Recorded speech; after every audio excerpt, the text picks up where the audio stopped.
Hello, welcome back to the Undrafted and Unqualified Fantasy Football Podcast. I'm Anthony, here with Vinny, back for the second episode of the Draft Talk. We did the QBs, running backs last week. We're not going to spend too much time in this intro here. We got a lot of names to talk about. 21 receivers I wrote down, which is a lot. And then we got the tight ends as well. So wide receivers and tight ends. I do want to touch upon a tiny bit of news, just briefly. We got some news today. It looks very likely that Aaron Rodgers will be a Steeler next year. He sucks. I mean, it was kind of expected. Yeah. Not too much more on that for me. I mean, I feel like for the state of that team, it does feel a little better. Like, at least it's not Will Howard. Yeah. Like, just because they went out and go trade for Michael Pittman. They still have DK. Mm-hmm. So it would suck to see those guys be wasted by Will Howard, but I think that brings the relevance back a little bit. And they drafted a guy who we'll talk about today. Yep. Definitely interesting, but definitely wanted to just touch on that real quick. Other than that, I don't think there's any news really to talk about. Nope. So yeah, we'll get into these names, and let's just hop into it because we got a lot to talk about. So we'll spend time on these first three wide receivers here quite a bit, and then we'll try and be quicker after that. But first wide receiver off the board at the 104. This was earlier than anybody expected, but it makes sense. Carnell Tate drafted to the Tennessee Titans, 4th overall, and this is an interesting one. We're on opposite sides here about how we feel here. As we did last week. We have some guys we really like, have some guys we really don't like based on spots, situation like that. This is one I really like where Vinny doesn't. So we'll take our time talking about why that is. For me, I think it just makes sense. The Titans need wide receiver. They bring in Wan'Dale Robinson, and then you still have like the two rookies from last year, Alec Iamaner, Chimere DK. You got washed up Calvin Ridley, who to me is kind of a nothing right now. Mm-hmm. So I think Carnell Tate fits right in. I think he could be the alpha right away. I think Wan'Dale, to me, I would probably lean Wan'Dale will get more targets and receptions, but honestly, it wouldn't surprise me if Tate does. I think it's a great spot. We like it for Cam Ward. This is just a great situation to be in. So I'm excited. I like Tate, the prospect, as well. We've talked about it, the Ohio State, just a wide receiver machine. Yeah. So I like it. I think this is a much better landing spot than we could have expected, and the draft capital was higher than we thought. So There's got to be something to take away there. I love it for Tate. Yeah, no, don't get me wrong. I think I agree with most of what you said. Great landing spot. I think out of all the receivers drafted early on, he has the best chance to have immediate production. So, from a redraft dynasty, it's not that I'm going away from this guy. I just think the spot itself, it felt like a little bit of a reach. And for this weak draft class in general, I mean, just think about the names at receiver that have went in the top 5. You think Jamar Chase, Neighbors, these guys these guys that lit up college. Mm-hmm. And Carnell Tate, a lot of people are saying I know Malik Neighbors said it on a live stream during the draft, but he wasn't the best receiver even on his college team, and you take him at 4. Mm-hmm. I think that could work a lot of ways. It could be we really believe in you. Like you said, Cam, he's the number 1 guy for Cam Ward, new coach, Brian Dable, offensive coordinator there. But I also can see a way where this goes very poorly. And this guy wasn't worthy of a 4th overall pick.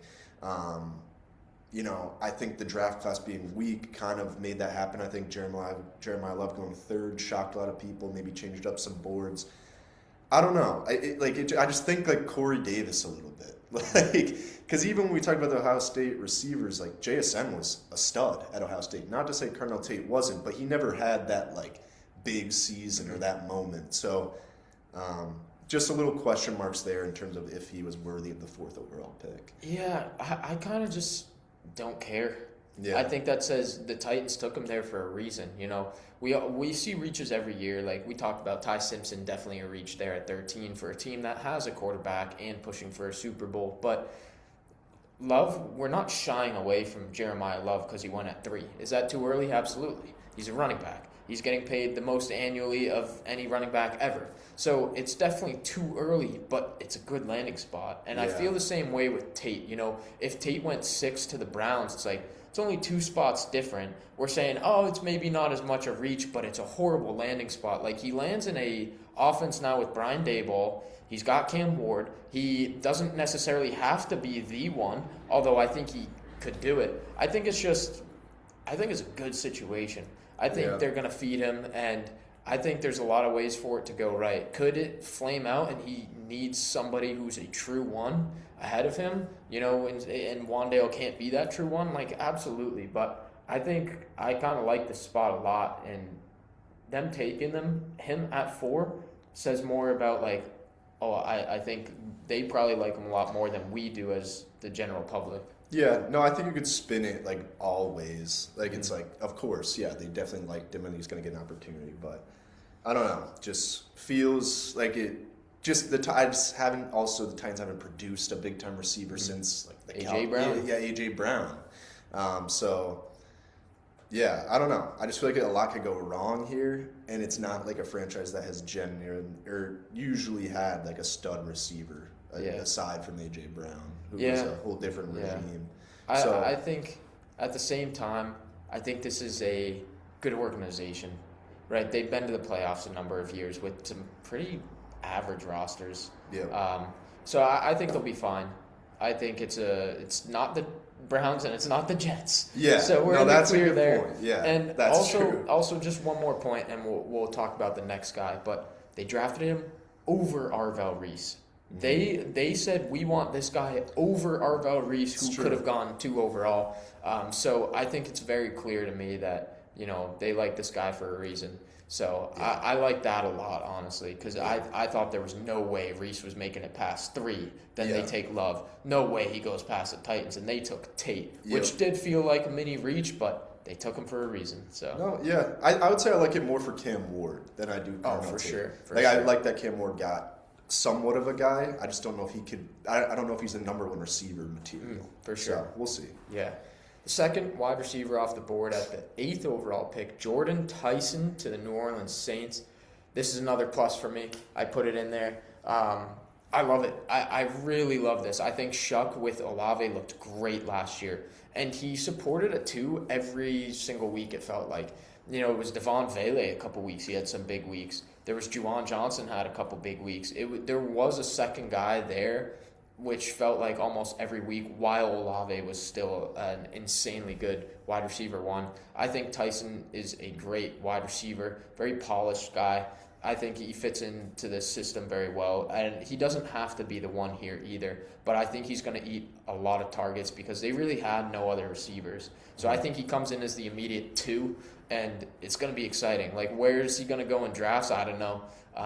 And I'll ask you a question about the top 3, how you rank them after we talk about all 3. But that's a good. But I think Tyson is. This feels almost more so like it can't go wrong than Tate.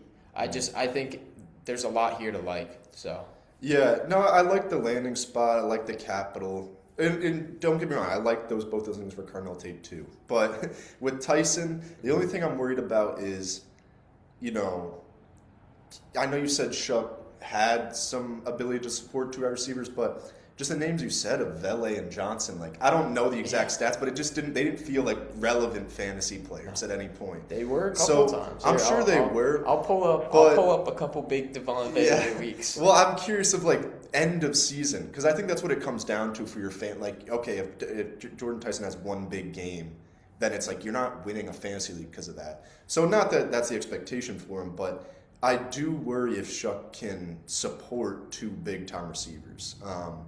That's my only concern, but again, to be alongside Chris Olave looks great on paper. So we'll see how it turns out. I just not completely sold on Shuck yet to be like all in on Jordan Tyson. Yeah, week 13, Devon Vele, 8 for 93 and a touchdown. Was the wide receiver 7 on the week. And I know if we look so that's 1 week. It's 1 week, sure. But Olave dominated all year. You look at, like, Juwan Johnson, too. He had a couple good weeks, too. Like, he wasn't, like, great. But I don't think we can say he supported 2.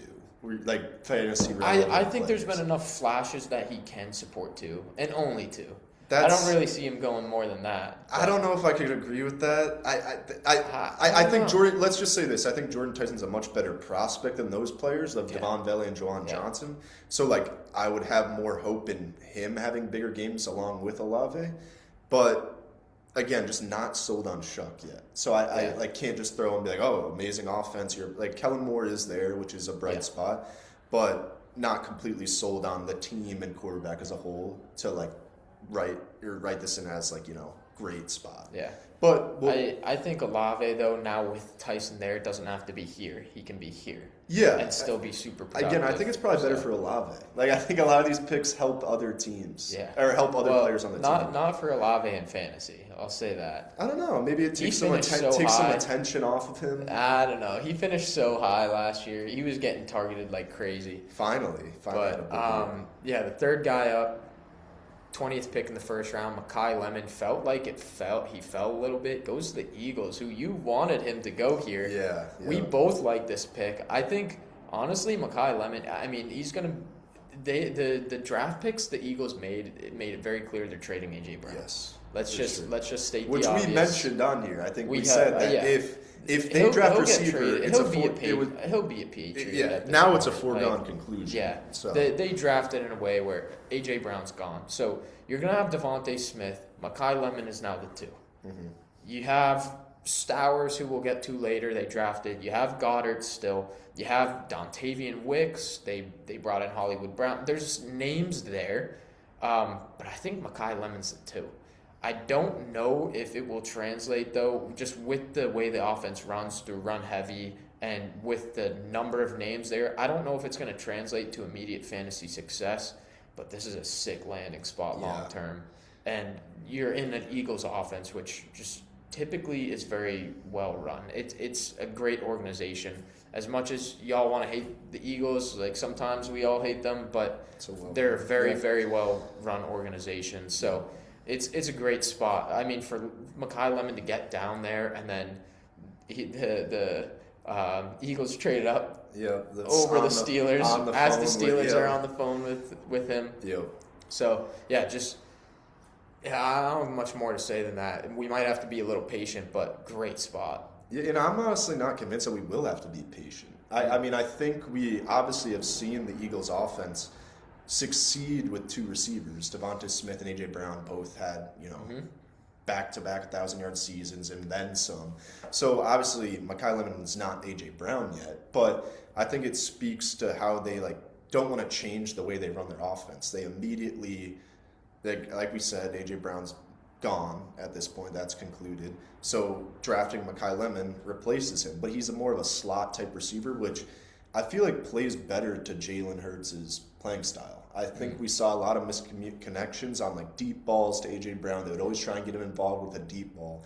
Those aren't just the snap of the fingers. What it is a snap of the fingers is a slant across the middle and just get a catch.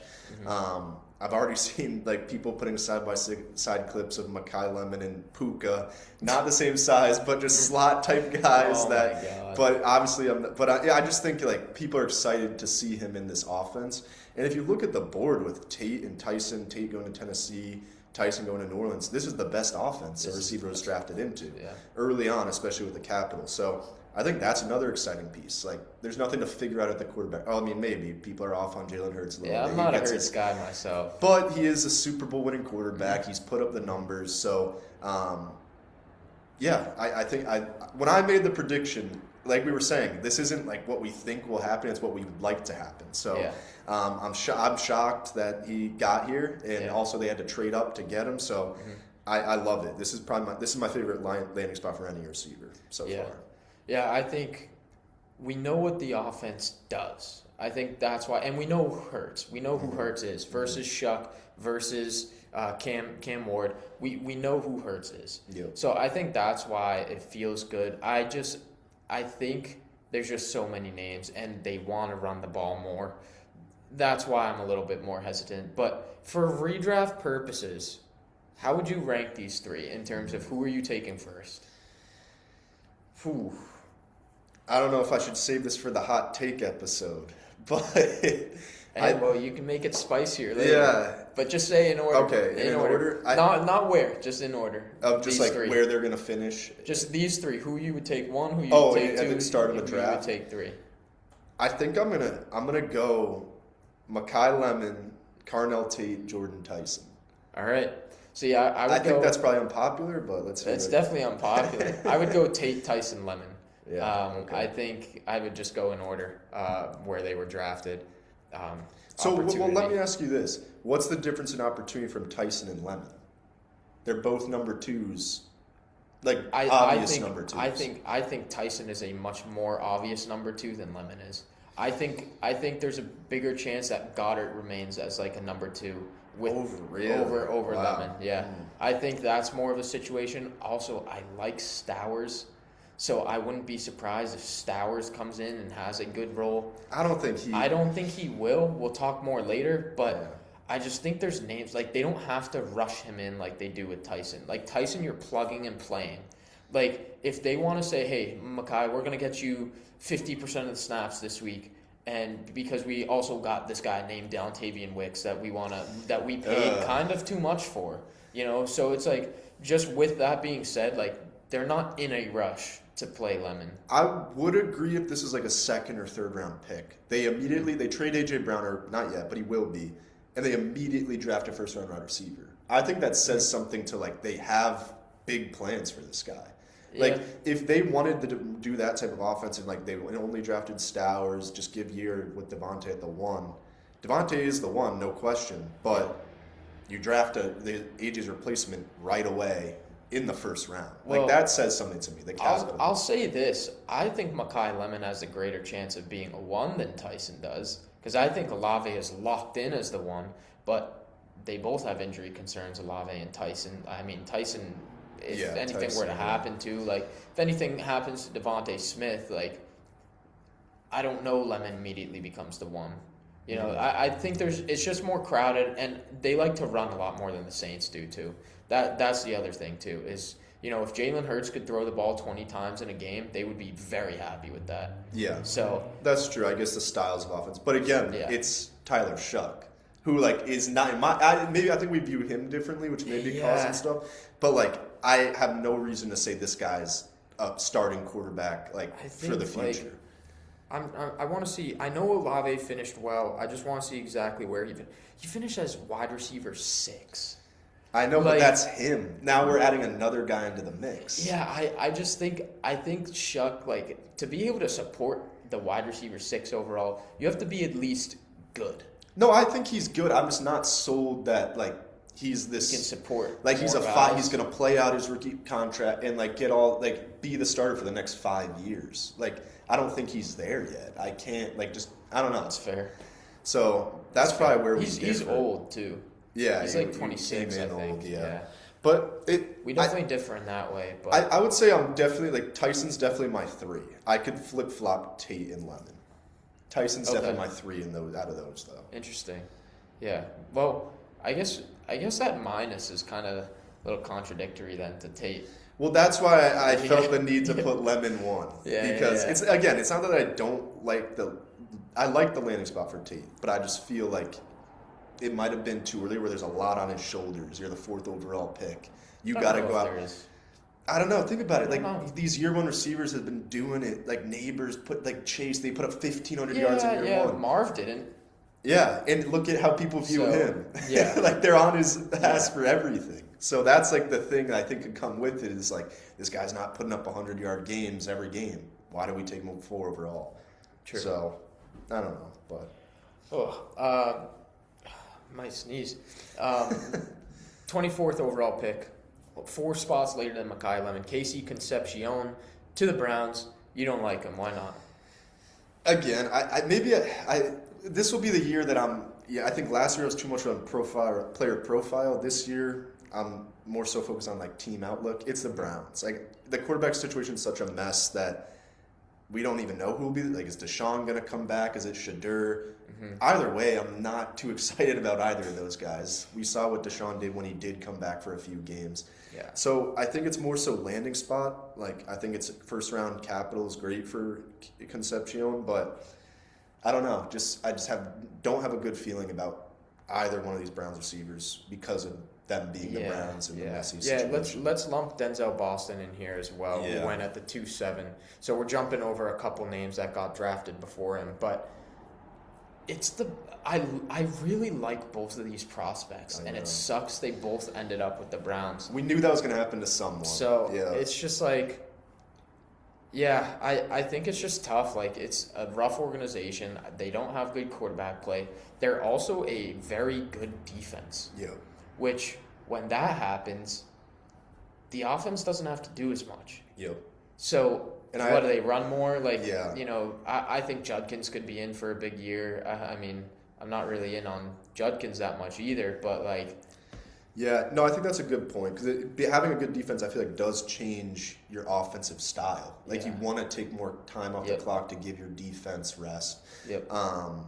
But... I don't know. Who knows? Such a good defense, though. I think they've been drafting well, the Browns. Like, in the past year, last year they had a great draft. Yeah. Schlesinger, they drafted so well. Yeah. They really did. Like, so Spencer Fano, the 109. Who knows? I mean, they addressed receiver early on here. I just have no reason to believe either of these guys will be very fantasy relevant based on the history and the quarterback situation. Yeah, you still have Judy, and I'm under the belief Fannin will be the true one for this team. Yeah, that's another good point. He's kind of a wild card where he is a receiver out there. Yeah. So tough to stat when both these guys were drafted so similarly. Like, which one of these two is even going to finish higher? Yeah, so exactly. At the 30th pick of the first round, so last pick, the Jets traded back up to get Omar Cooper Jr. Not one I like. Same situation as the Browns. It's the Jets. It's not a good situation. I mean, I think much more clearly goes in. He's the 2. Mm-hmm. It's Garrett Wilson, him. They still have Adonai Mitchell, though, too, which he looked good last year. So, like, flashes. I don't know. I think he's much more clearly the 2 versus, like, Cleveland, how messy it is with Jerry Jeudy. You don't know where Judy's going to be. It's just a mess. 4 guys, it's a mess. But, like, Omar Cooper, I think he fits in much better, but the Jets suck. Yeah. They can't support a second guy, like, ever. Yeah. It's like, even in the weeks where they usually have one, like, Adonai Mitchell had a good week, and then that was it. Then there's another one, it's like, John Mechie has a good week, but nobody else did. Like, they're just not supporting anything. It's the Jets. I don't like the Jets. And this is a good prospect, too. Yeah. And opportunity might be there, but it's the Jets. Yeah, I didn't put a plus here, but... Oh, sorry. I didn't put a plus there because I didn't think it deserved one. But I do have a different... Going into this year, a little different feeling about Geno being the quarterback for the Jets than the Browns quarterback situation. Not because Geno's a good player. It's better than the Browns situation. But, yeah, it's better. I agree because of the fact that Geno is a gunslinger. Like, he just throws the ball, he'll throw picks, but he could also he'll lead the league. If you look at the stat sheet at the end of the game, I wouldn't be surprised if he throws for 400 yards one game. Like, that's kind of like how he's turning into like a Jameis kind of style of play, where it can look really bad, but you can also produce a few good fantasy weeks. So I agree completely that he's the 2, but compared to Concepcion and where's Denzel Boston, I could picture Omar Cooper just because of the style of quarterback play having a better fantasy season than those 2 guys. Well, it's more clear cut too. Yeah, I'd probably prefer him over those 2 as well. So that's the only reason, but it's really not, like, again, landing spot is the Jets. So yeah. All right, let's start buzzing some of these. Yeah. The 2-1, the first pick of the second round, Dejon Stribling, if that's even how you say his name. I really don't know. I think it's Dejon, which is like Dijon Mustard, like the mustard man over here. San Francisco takes a guy. He went over Denzel Boston, which was a shock. This is a guy who was like ranked like 14th or 16th in wide receivers alone. I hate it because I think the Niners just wanted to reach and be like, oh, we know better than you, when it's like you just didn't have to do that. I don't like the situation. I mean, the situation's fine.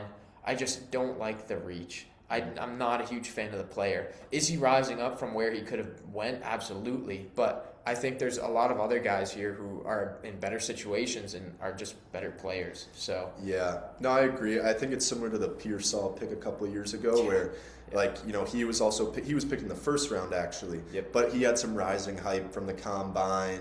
Leading up to the draft, people liked him, and then they were like, he kind of became a name, but then they picked him in the first round and everyone was like, whoa, what? Yeah. He's turned out to be a little something. Like, I don't think we could say like relevant. Like, or he's a little bit relevant, but he hasn't put up any huge seasons yet or big numbers. I don't know. Again, I just don't have a good feeling about this one either. No. I think there is some room at the receiver position because of what's played out with Ayuk. I think Jawan Jennings Jennings is gone. So he has could have a day one role there for Purdy. On the other side of Mike Evans, but Yeah, the Niners, Evans, that's right. the Niners, it's going to be in some order. You're going to have Kittle when he's back, Yeah. Mike Evans and Christian McCaffrey ahead of Pearsall or Stribling, and Stribling still needs to beat out Pearsall. So, yeah, I'm with you. It's just not a good situation. No. The 215, Jeremy Bernard to Pittsburgh, solid player. This makes the weapons there for the future quarterback of the Steelers looks good. I'm not going to be in on Rodgers if it's Rodgers. I won't be. But, for long-term quarterback, whoever ends up there, it's super exciting. For fantasy, I don't expect much, but he's a good player, so it's fine. Yeah, it's just interesting. The Steelers' style has been very defense-oriented, and then you see him go get Michael Pittman, draft an early mid-second round receiver. I think it is showing that Rodgers will be the quarterback, and they're going to support him for his last hurrah. But that's what they want to do. I mean, he's pretty buried on that depth chart behind DK and Michael Pittman. So, yeah. The 3-7. So we're into the third round still. In these first 3 rounds, though. And in this third round, there are 1, 2, 3, 4, 5, 6, 7, 8, 9 receivers went in the third round. There are just a ton of names that went, I think 17 total, if I statted it out correctly, that went as a day 1 or 2 pick. That's a lot of receivers. So the draft capital is there for all these guys this year. Yep. Antonio Williams, Clemson receiver, to the Washington Commanders. People are in on him. They like him as the immediate wide receiver too. People are so in Dynasty. I think I'm in too. I saw Fantasy Pros put out a tweet today can he end as the target leader and the reception leader in Washington? I don't think so. I think it's Terry still, but it's a great situation. You have Jaden Daniels. Love the spot. Yeah, I think Jaden Daniels kind of turned into a quarterback where anyone associated with his name, you kind of give a boost. So I think that's where a lot of the hype is coming from. But yeah, I think when you saw Jaden do with Terry, you're like, all right, can he do this with another guy? Because they really haven't had another guy. Right. So yeah, I think it's an interesting landing spot. We'll see what happens. Yeah, I like it. The 310, Malachi Fields, Notre Dame wide receiver, goes to the Giants.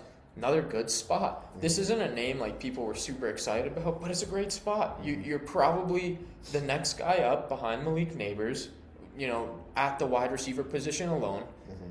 You could end up, behind receiving less targets than, maybe Isaiah Likely, whatever. But he's probably getting a role. It's a good spot. I don't know if I'll be in on him for fantasy this year, but it's a good spot. Like him for Dynasty for sure. Yeah, I feel like these are tricky spots because both the Commanders and Giants were teams early on that people are kind of linking receivers to just because of the positional need. Mm-hmm. So it's hard to be like, oh, I love this guy because it's a fit at the position. Where we are in the third round here. None of these guys are for sure things. Not even in the first round. But I do agree. The immediate value right there of these guys are projected Tyson in the first round, Tate, and they obviously didn't end up going there. So for this to be their first receiver picked in a year of need at that position, there is some excitement about it, and I think it'll be a camp storyline to watch. Yeah, for sure. And all these names are still day 1 and day 2 picks, which are relevant. Yep. So it's something to consider. I'm going to lump 2 names here. At the 311, Caleb Douglas out of Texas Tech, and at the 330, Chris Bell out of Louisville, go to the Miami Dolphins. I have a plus next to Chris Bell's name. Caleb Douglas is more of a slot guy, very polished route runner. I've seen some clips of him running, and he looks pretty nice with it. Both of these guys land in a great spot. The reason why I have the plus next to Chris Bell is he was supposedly projected as a first-round wide receiver before he tore his ACL and missed last season. Interesting. If he gets back to any sort of that form, he could come in and absolutely be the alpha here for the Dolphins and Malik Willis. They have no receivers. I think both of these guys could be very fantasy relevant this year. It's a great situation to land in, but I'm more in on Chris Bell as, kind of that do-it-all receiver who was a projected first-round pick before the injury. So I like it a lot for Chris Bell. I may end up taking some like last round pick flyers on him.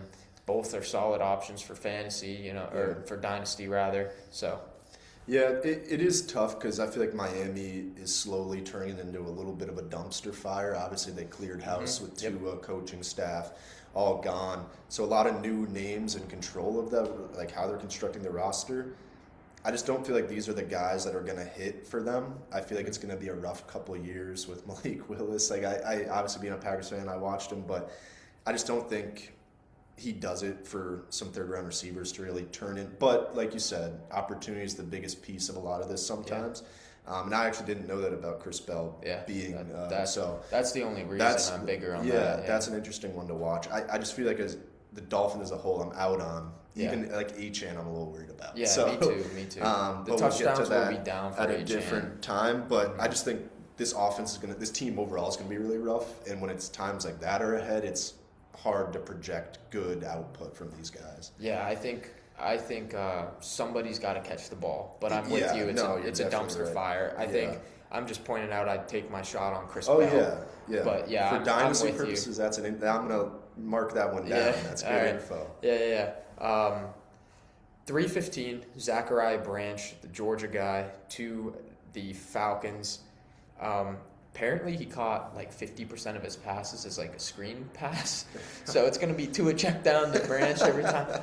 I don't love this. I think he's going to be pretty irrelevant for fantasy personally. If all he really does is catch screens, and then you already have Drake London and Pitts is still there, he could immediately slot in as the second wide receiver on that team, but I don't know. I think I'd maybe even prefer Jahan Dotson to him on that team. Yeah, and I think that's fair.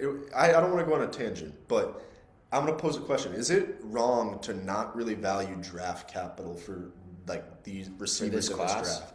Because I feel like it's all inflated, because the class was so bad that everyone gets pushed up a little bit. When say the Neighbors draft, if we included all these guys, I feel like we're talking about second, fourth. I don't know what's as bad as bad as we think. You keep mentioning it's bad. There's no alpha.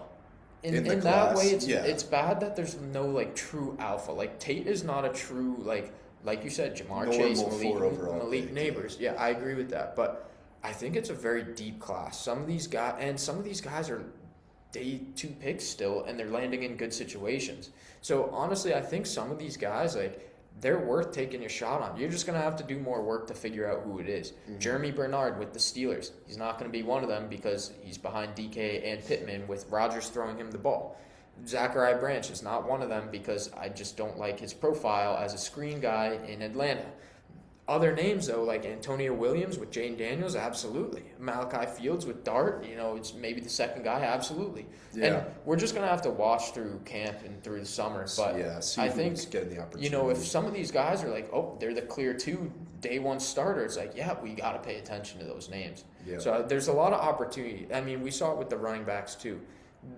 Just the landing spot, the opportunity this year feels like they feel solid.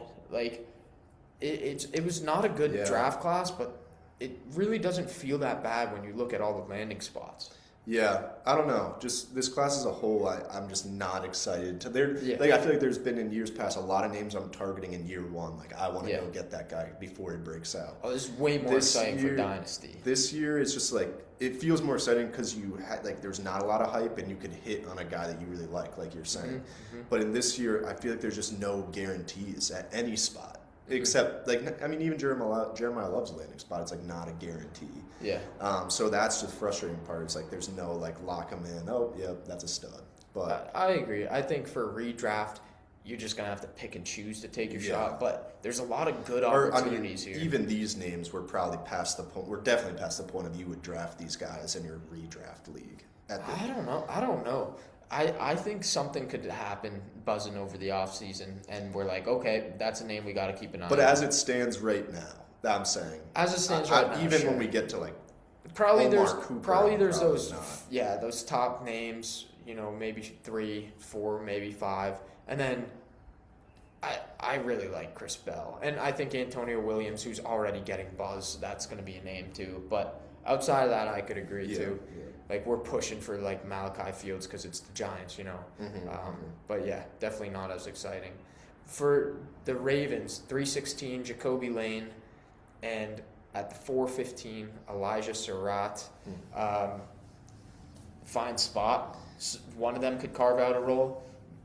This is more of like, I don't even want to say which one I think it'll be, but whoever can get the two, I think if one of them can even get the two over Bateman, I think it could be valuable. But this feels like the Eagles too, where it's like they just want to run the ball. Yeah. So it's not the most exciting landing spot, but there's an opportunity they could carve out. And I feel like Lamar is never, not that he can't, but I just think his play style like isn't really supporting two big time wide receivers. So I think when you have that outlook on it, even Zay Flowers has had some tough years. So I think when you put that outlook on it, it like lessens the chance or my liking of those guys, especially here in the late third and stuff like that. Yeah.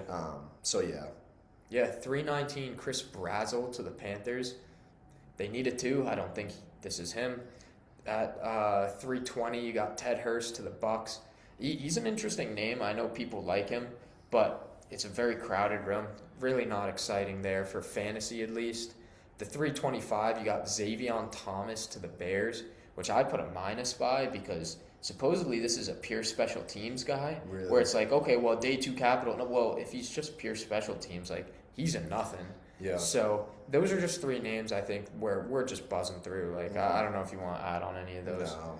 You got 425 Skylar Bell to the Bills, UConn guy. Kind of feels like nothing for year one. The 436 Bryce Lance to the Saints. He could carve out that third role, but that's really nothing for fantasy.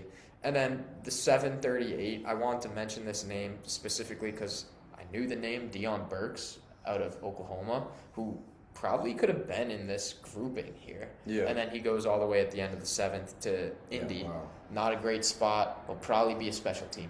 So just a name that it didn't work out for is Deion Burks. I don't know if you got anything here. Before No, I just think this whole grouping of like late third to the seventh. Yeah. There's gonna be guys that like Chris Bell. will show up. Yeah, it could be Chris Bell. It's not like you can't. It's hard to view them right now just because it's like we're not NFL talent evaluators. Mm-hmm. Even the guys that do that, they miss on guys early on. So it'll all just like I think it'll all be how things play out in camp with availability, injuries. Things are going to switch up where we'll make these guys maybe bigger names that you're looking at, but there's going to be names within it. It's just like you said, kind of take your shot on a guy based on a certain few things. And for right now, a lot of it has to do with opportunity. So that's why we're focusing on opportunities. Like, it's a clear path. Is there a clear path or not? So. Yeah, I think buzzing through these names, it's very clear. There's, Chris Bell, maybe Caleb Douglas, you can lump him in there too. Antonio Williams, Malachi Fields, but there's a lot of names that got drafted later that you just don't like as much. Yep. So let's talk about the tight ends here. At the 116, Kenyon Sadiq to the Jets. You seem to like the spot. Yeah, no, I like the spot. I think Sadiq as a prospect was really hyped up. People thought he might go earlier than this. Not quite the name of like a Brock Bowers, obviously, who's going in the top 5 was, generational tight end prospect. But 13, I think, Bowers. Oh, did he? He only went Pitts, 13? Pitts went high. Okay, yeah. But like not a generational prospect, I guess, because that's what you think when you think Pitts and Bowers coming out of college. But I do, I know it's the Jets, but I think I like a tight end going to a bad team more than I do a wide receiver. I think it's like a different way to get involved in the offense where, if you're a bad team, you're not moving the ball down the field with ease, throwing 60-yard bombs to like Omar Cooper Jr. Like it could, but I think it's more likely that you're trying to get easy stuff across the middle, and then Kenyon Sadiq's also a guy that can use his legs after the catch and make you miss. Like he's a very athletic guy with the ball in his hands. So, and again, it goes back. If this was the Browns, I'd feel a little bit differently. Obviously, like let's ignore if Fannin was there, but because of the quarterback position, I like Geno to kind of gunsling it, sling the thing around throughout the season, and maybe that could produce for a bigger year from Kenyon Sadiq. But I kind of like year one availability out of all this group is easily Sadiq. Yeah, I didn't put a minus here, but I don't like the spot. I was watching the draft live, and I'm like, please take Sadiq, and they did, and I was very happy as a Patriots fan. The reason why, it's not that Sadiq's a bad prospect, but he's an athletic freak more than I think he'll be great as a tight end. We're now in the NFL. He was running over guys, just like he was just a bigger dude, more physical. In college, he was running through guys like an absolute animal. I don't know if he's going to be able to do that in the NFL. And I think my other thing is, and maybe I'm overcompensating because I know I was like, I kind of like Brees Hall last year, and like Garrett Wilson, I kind of like him. And maybe I'm overcompensating here, but it's the Jets, and I just do not like the Jets. Whether Geno's there or not, I don't like the situation. I don't like the organization. You still have Mason Taylor, who I don't think they're just going to completely throw to dust. That's but true. I do believe Sadiq will like almost immediately take over for like the primary tight end role, but I don't think they're throwing him away completely. So I'm not a big fan of this. I think out of all the rookie tight ends, he could have the most fantasy value in year one. But that's not saying much. It's with really this group, not. Yeah. Again, it was kind of a weak group. So Yeah. Yeah, no, I don't agree. I agree with you. Like, trust me, I'd much rather him go somewhere else. That's like an established offense. He could have been in so many good But spots. like with Geno, I can picture a year where Geno throws for like 4,000 yards and like 40 interceptions. So, but I don't know. I just feel like if they could somehow make out a decent rookie season, then we look down the line if they draft quarterback. But that's too far ahead. But Yeah. I mean, yeah.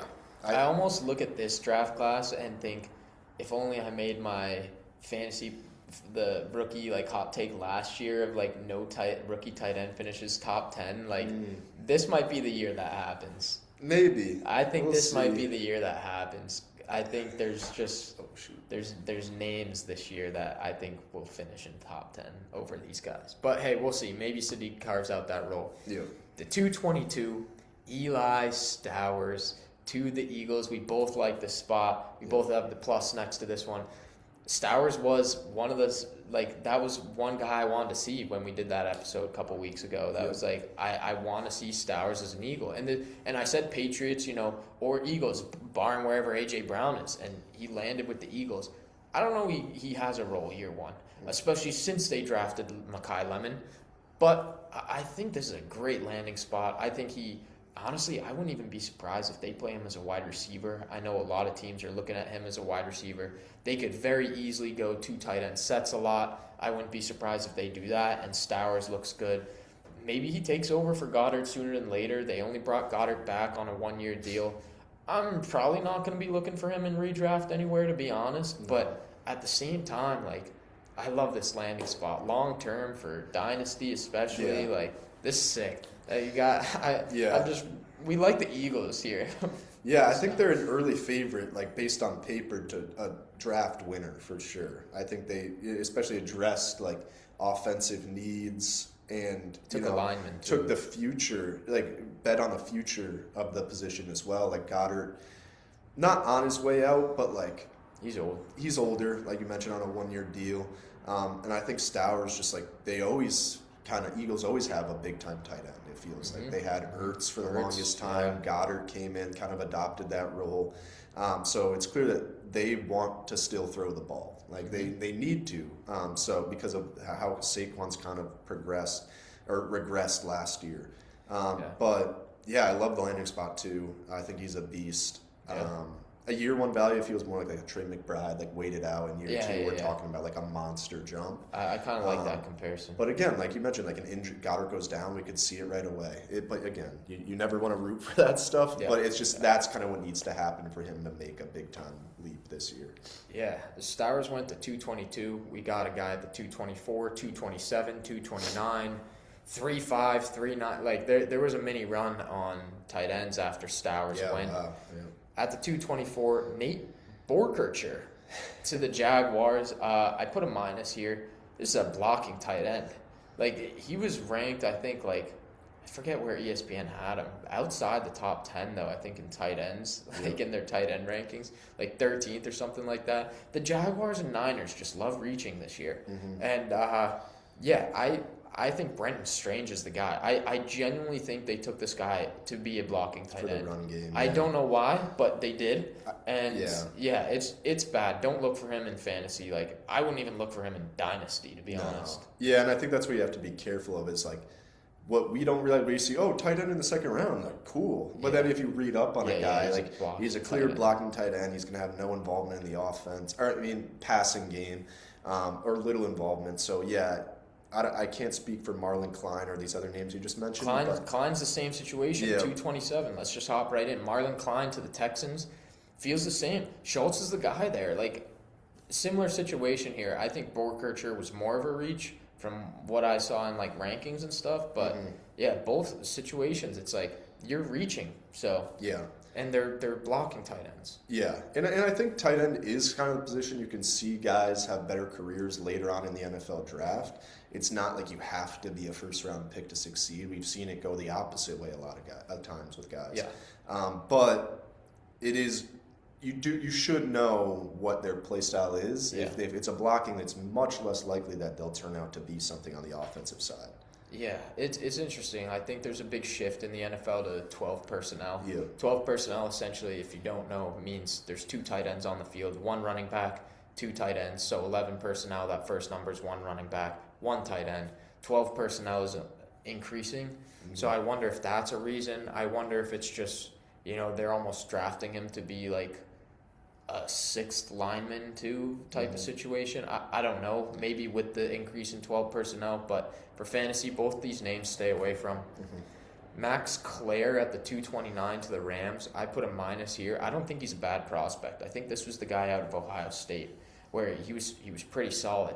Okay. The problem is the Rams have Tyler Higbee, Colby Parkinson, Terrence Ferguson, who they drafted. Yeah. And Davis Allen. They have 5 tight ends on the roster. And they went him at the end of the season. That's why I put the minus there. Yep. It's a very, very crowded room for the Rams. And if Stowers went there, we're like, write Stowers off. You know what I mean? Yeah. So it's like, it's really the situation where it's like, damn, bad for tight ends. Interesting draft for the Rams. Yeah. What a weird one. You're like just stacking the positions they already have. Yeah. I don't know. But the 3-5, you have Sam Rush, I don't know, to the Bears. It also feels kind of rough. I know Komet's not there, but you have Loveland very clearly. Loves, So nothing there. The 3-9, you have Oscar Daup to the Saints. I put a plus here. I think long term. I don't think he's going to have any relevance this year. Mm-hmm. Really, outside of Sadiq and maybe Stowers, I don't think any tight end has any role this year. Yeah. But I put Daup as a plus because he's a solid prospect, and then he could end up working out there. Like if they don't want to use Juwan Johnson forever, because Juwan Johnson's a guy, but he's just a guy. Yeah. So it's like maybe Daup carves something out long term. Yep, and still that 3rd round capital. Yeah. I mean that's solid capital for the position. He went to Georgia too, which Brock Bowers factory a little bit. No, they're not. Iowa's the tight end factory. Laporta, Kittle, all those guys. But didn't Hawkinson go there? Hawkinson, good call. But I mean, again, these are kind of names to just keep on your radar. More so for a dynasty format. Redraft.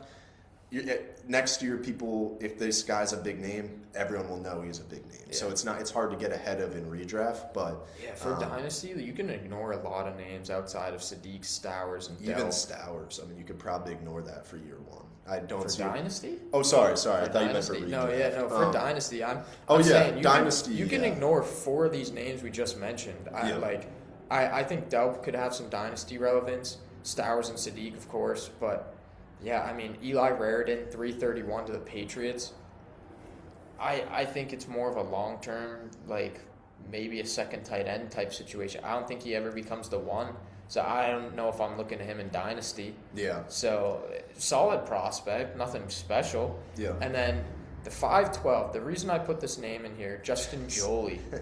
So, Justin Joly, I think he was, I want to say NC State. And I knew the name because some people were like ranking him as like the tight end 2, the tight end 3. I was like, whoa, who is this guy? Yeah, so I was like, all right, Justin Joly. I think ESPN had him as 5. Okay. And then he just kept slipping. And I'm like, all right, well, some random blocking tight end, another random blocking tight end. All right, there's this guy. Yeah. But he goes to Denver, which isn't a bad spot. I know it's day 3 in the 5th round, but it's Denver, who they very clearly are not like set on Evan Engram. No. And he didn't do anything. I think Jolie is very much a tight end too. Yeah. I don't think he'll ever be anything in the NFL, to be completely honest. Draft capital says that as well. Yeah.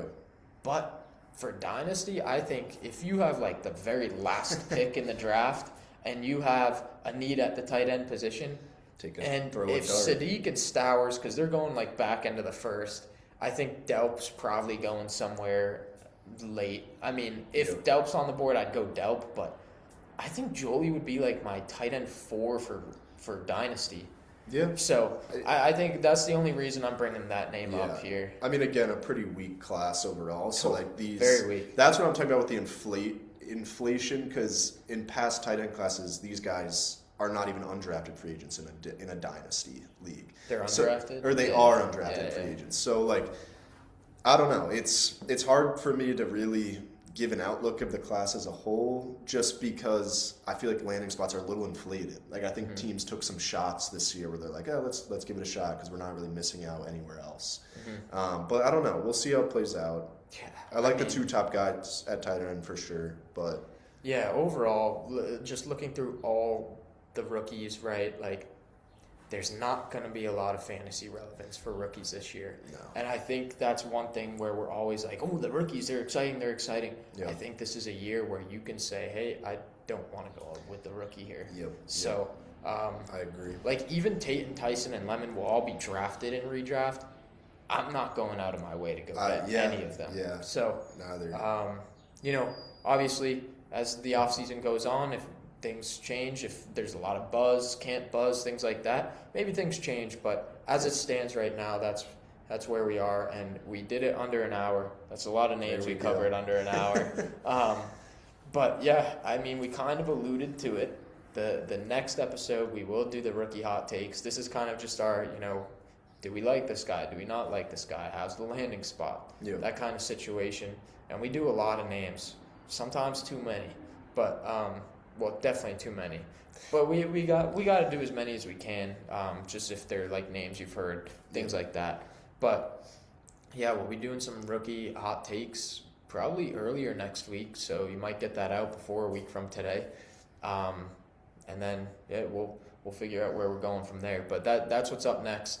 We still got something in the works for year 2 as well. We're still figuring things out, trying to work through things. Very busy time of the year with us, with like finals, just wrapping school up. But we do still have something that we're at least thinking about, hoping to get out there. Because hey, we've done a whole year. We gotta upgrade a little bit. I upgraded the YouTube logo. That was about it. There we go. So, but yeah, we do have something in the works, and obviously when we get there, we will start announcing it. Also, shout out the guy who commented on Justin Fields. If you're listening to this, you have an open invite to come on the show. Yeah. We'll hash it out over Justin Fields. But Big Justin I Fields appreciate guy. the engagement. Yeah, I know you said that in your opening line. Like, all right, fine, I'll get some engagement going. I like the engagement. With that being said, make sure to like, subscribe, comment, do it all. Comment on Justin Fields and start some debates. Comment on it, whoever you want, really.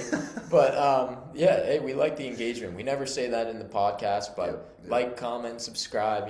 We always appreciate it, even though we don't care that much about the numbers. We do this for fun. Like, it is cool to see the numbers too. But with that said, we'll see y'all in the next episode. Peace.